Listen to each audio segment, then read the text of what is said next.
وذکرہم بایام اللہ، اور انہیں اللہ کے دن یاد دلا۔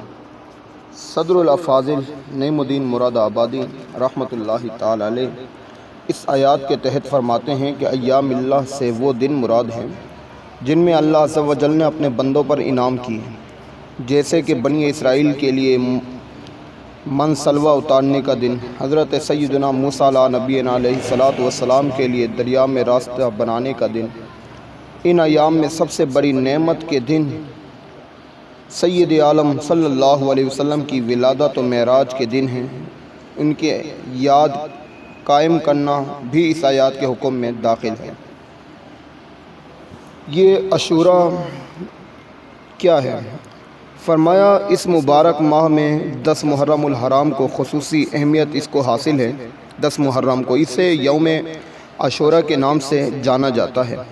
10 محرم الحرام کو عاشوراء کہنے کی وجہ یہ بھی ہے کہ اس دن اللہ پاک نے انبیاء اکرام کو اعزاز و اکرام سے نوازا۔ یہ دن بنی اسرائیل کے لیے عید کا دن تھا۔ روایت میں ہے کہ حضرت سیدنا موسیٰ کلیم اللہ عاشوراء کے دن کتان کے کپڑے پہنتے اور اس میں سرما لگایا کرتے تھے۔ زمانہ جاہلیت میں قریش یوم عاشوراء کا روزہ رکھتے۔ نبی اکرم صلی اللہ علیہ وسلم نے بھی اس دن کا روزہ رکھتے تھے اور اسی دن کو کعبۃ اللہ شریف کا غلاف تبدیل کیا جاتا۔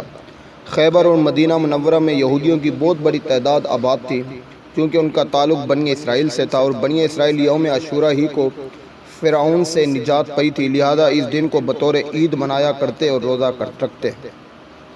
جب نبی اکرم صلی اللہ علیہ وسلم مدینے میں تشریف لے کر آئے، آپ نے دیکھا کہ یہودی عاشوراء کا دن روزہ رکھتے ہیں، تو آپ صلی اللہ علیہ وسلم نے پوچھا کہ آج کے دن روزہ کیوں رکھتے ہو؟ یہودیوں نے عرض کی یہ عظمت والا دن ہے، یہ وہ دن ہے جس میں اللہ پاک نے بنی اسرائیل حضرت موسیٰ کو ان کے دشمن فرعون سے نجات دی۔ حضرت سیدنا موسیٰ علیہ الصلاۃ والسلام نے شکرانے میں اس دن کا روزہ رکھا، تو ہم بھی اس دن کا روزہ رکھتے ہیں۔ رسول اللہ صلی اللہ علیہ وسلم نے ارشاد فرمایا ہم موسیٰ علیہ السلام کہ تم سے زیادہ حقدار ہیں، چونکہ آپ صلی اللہ علیہ وسلم اس دن روزہ رکھا اور لوگوں کو روزہ رکھنے کی وعید فرمائی، یعنی تاکید فرمائی اور حکم دیا۔ یاد رکھیے گا کہ شروع میں عاشوراء کا روزہ مسلمانوں پر فرض تھا، پھر رمضان کا روزہ اس کی فرضیت منسوخ ہو گئی تھی۔ اب عاشوراء کا روزہ رکھنا فرض نہیں، رمضان کا روزہ فرض ہونے کی وجہ سے اس کی فرضیت ختم ہو گئی، مگر اس دن کا روزہ رکھنا بڑا ثواب ہے۔ فرامین مصطفیٰ صلی اللہ علیہ وسلم مجھے اللہ پاک پر گمان ہے کہ عاشوراء کا روزہ 1 سال پہلے کے گناہ مٹا دیتا ہے۔ عاشوراء کا روزہ 1 سال کے روزوں کے برابر ہے۔ اللہ اکبر۔ حضور نبی اکرم صلی اللہ علیہ وسلم نے ارشاد فرمایا عاشوراء کا دن کا روزہ رکھو اور اس میں یہودیوں کی مخالفت کرو۔ عاشوراء کے دن پہلے یا بعد میں ایک دن روزہ رکھو، یعنی 2 روزے رکھو، 9 یا 10، 10 یا 11۔ صحابی ابن صحابی حضرت سیدنا عبداللہ ابن عباس رضی اللہ تعالیٰ عنہما فرماتے ہیں میں نے نبی اکرم صلی اللہ علیہ وسلم کو کسی دن کے روزے کو اور دن پر فضیلت دے کر جستجو فرماتے نہ دیکھا، مگر یہ کہ عاشوراء کا دن اور یہ کہ رمضان کا مہینہ۔ اللہ اکبر۔ ایک عالم صاحب کو خواب میں دیکھا گیا، دیکھنے والے نے حال پوچھا،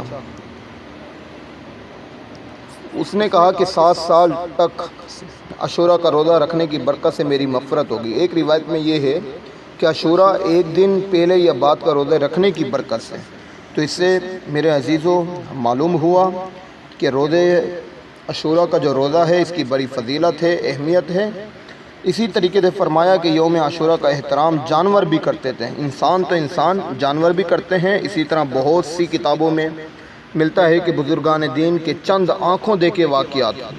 حضرت سیدنا قیس بن عباد عظیم تابعی بزرگ ہیں، آپ فرماتے ہیں مجھے یہ بات پہنچی ہے کہ وحشی جانور 10 محرم کا روزہ رکھتے ہیں۔ اسی طریقے سے حضرت سیدنا فتح بن شخ رحمۃ اللہ تعالیٰ علیہ فرماتے ہیں میں روزانہ چونٹیوں کے لیے روٹی توڑ کر ڈالتا تھا، جب 10 محرم کا دن آتا تو چونٹیاں اسے نہ کھاتی۔ اللہ اکبر۔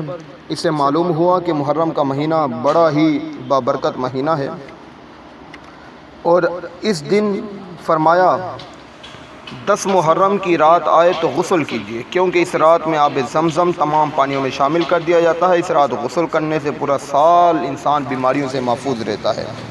پھر اسی طریقے سے فرمایا، علامہ عبد الرحمن ابن جوزی ایک جگہ فرماتے ہیں 10 محرم بڑا عظمت والا دن ہے، لہذا مناسب ہے کہ جس قدر ممکن ہو اچھے کام کریں، بھلائیوں کے ان موسموں کو غنیمت جانو، غفلت سے بچو۔ فرمایا یوم عاشورہ کا روزہ رکھیں، اس کے ساتھ 9 یا 11 محرم الحرام کا روزہ رکھیں۔ حضرت سیدنا علی المرتضیٰ کا فرمان ہے، عاشورہ کا دن جو 1000 مرتبہ سورہ اخلاص پڑھے تو اس کی طرف رحمان اللہ پاک نظر فرمائے گا، اور جس کی طرف رحمان نظر فرمائے گا اسے کبھی عذاب نہیں ہوگا۔ اللہ اکبر۔ یوم عاشورہ ہی کو حضرت سیدنا آدم علیہ نبینا علیہ الصلوۃ والسلام کی توبہ قبول ہوئی، لہذا اس دن توبہ استغفار کیجیے، بارگاہ الہی پر توبہ پر قائم رہنے کی دعا کیجیے، اور یوم عاشورہ کو بالخصوص عصمت سرما لگائیے، اس کی برکت سے انشاءاللہ آنکھیں نہیں دکھیں گی۔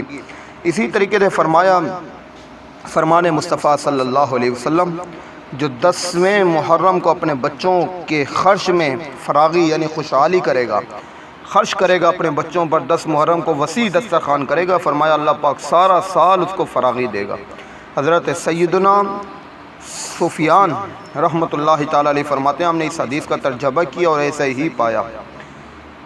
حکیم الامت مفتی احمد یار خان نعیمی اس حدیث پاک کے تحت فرماتے ہیں، محرم کی 10ویں تاریخ کو اپنے بچوں کو، خادموں کو، فقراء کو، مسکین کے لیے مسکین کو مختلف قسم کے کھانے تیار کروا کے ان کو کھلائیں، انشاءاللہ سال بھر تک کھانوں میں برکت رہے گی۔